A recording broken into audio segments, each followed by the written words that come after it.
चला माझ्या रिक्षात बसा.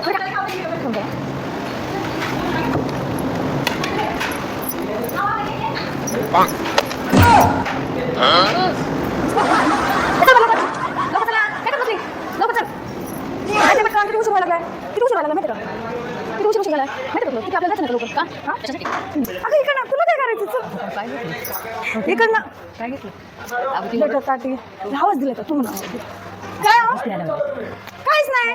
अगं काय घेतली खरं सांगतो. कुठं नाही आम्हाला काय झालं ते काय ते कुठं जाईल तिथं चोरती. हा आता आलं बाई चुकून पहिला आलो राजेश मध्ये. काय होतं त्यांना ते थोडं राजेश हॉटेल ह्या प्रसिद्ध आहे आणि तिथं तू ही भांडी चोरती. थोडे थोडे थोडे यांना काय फरक पडलं? काय फरक पडले म्हणजे इतकं घ्यायचं सगळी थोडं आहे का थोडं आहे का धन्य तू कुठं जाईल तिथं चोरती. तू माझ्या संग अजिबात यायचं नाही. ठेवलं बस का आता चल बरं.